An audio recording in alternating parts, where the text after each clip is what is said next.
I have a great time with my life, and I want to share it.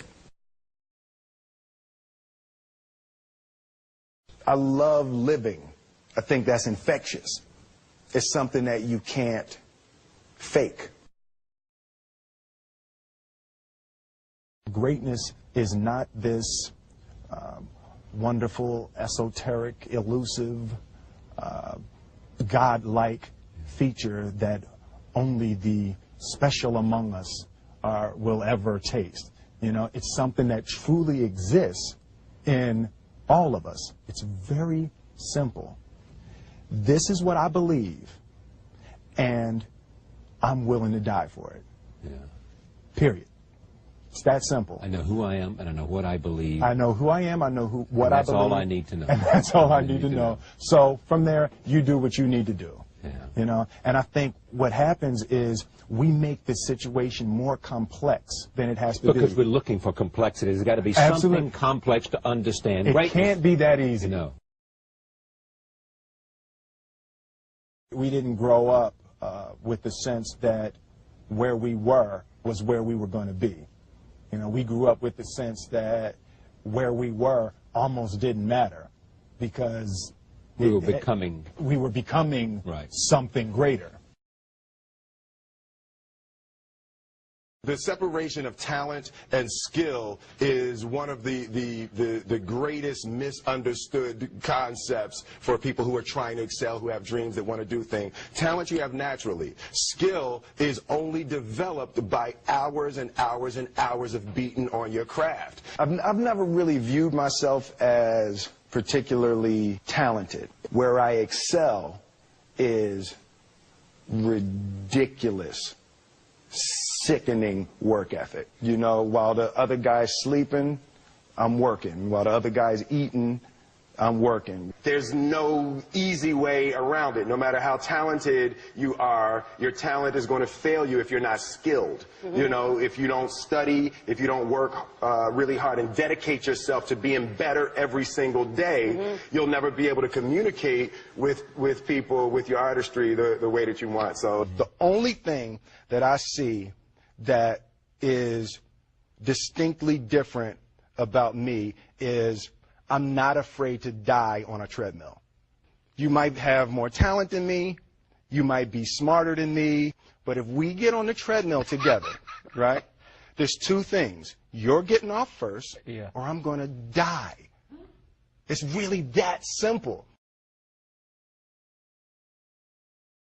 One summer, his dad tore down a brick wall on the front of his business and told 12-year-old Will and his 9-year-old brother to rebuild it, a job they said was impossible. It took them 1.5 years, but they did it. And he said, now don't you ever tell me it's something that you can't do. You don't try to build a wall. You don't set out to build a wall. You don't say, I'm going to build the biggest, baddest, greatest wall that's ever been built. You don't start there. You say, I'm going to lay this brick as perfectly as a brick can be laid.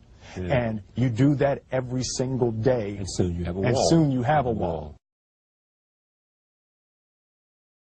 You know, it's an idea that my grandmother always had, that, you know, if you're going to be here, then there's a necessity to make a difference. She always instilled the responsibility, the spiritual responsibility that you have to make every group you come in contact with better. I want to do good. Yeah. I want the world to be better because I was here. I want my life, I want my work, my family, I want it to mean something. And it's like, it has, if you are not making someone else's life better, then you're wasting your time. You know, like your life will become better by making other lives better. I want to represent an idea. I want to represent possibilities. I want to represent the idea that you really can make what you want. One of my favorite books is The Alchemist, Paulo Coelho. And that's just, I just believe that. I believe that I can create whatever I want to create. The first step before anybody else in the world believes it is you have to believe it. There's no reason to have a plan B because it distracts from plan A. I think that there's a certain delusional quality that all successful people have to have. You have to believe that something different than what has happened for the last 50 million years of history. You have to believe that something different can happen. Confucius said, he who says he can and he who says he can't are both usually right. Being realistic is the most commonly traveled road to mediocrity. Why would you be realistic? What's the point of being realistic? Just put up a barrier.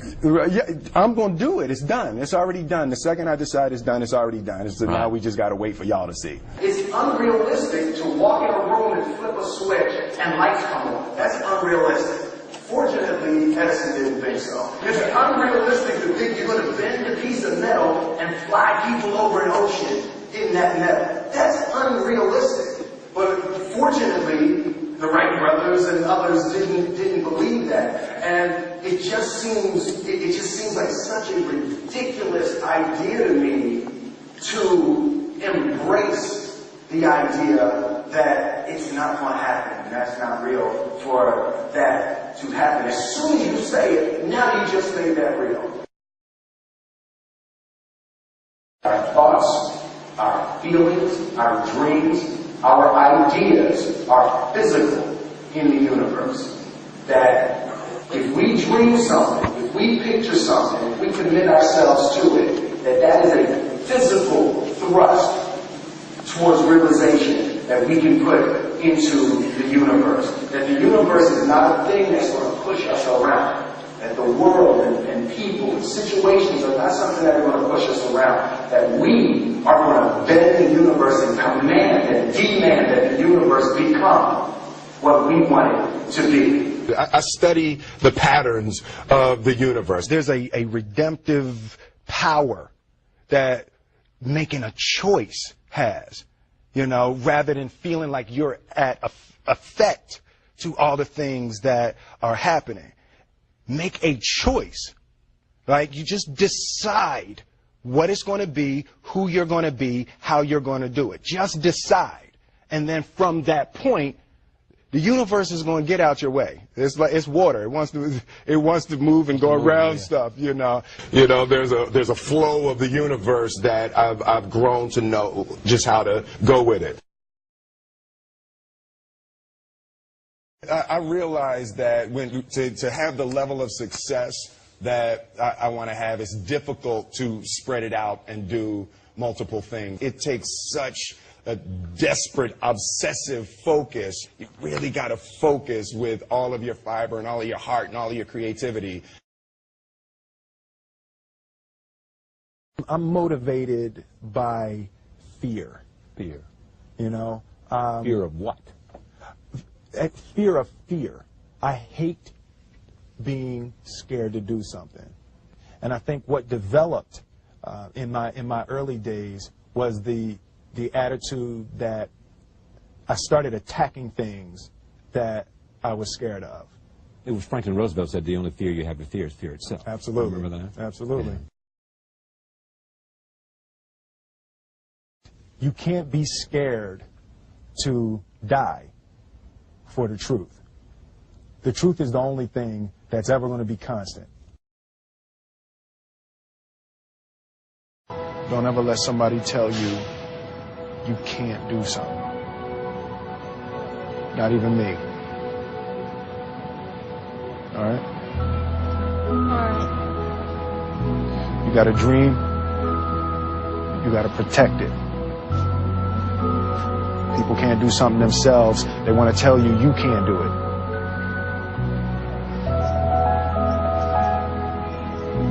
You want something, go get it. Period.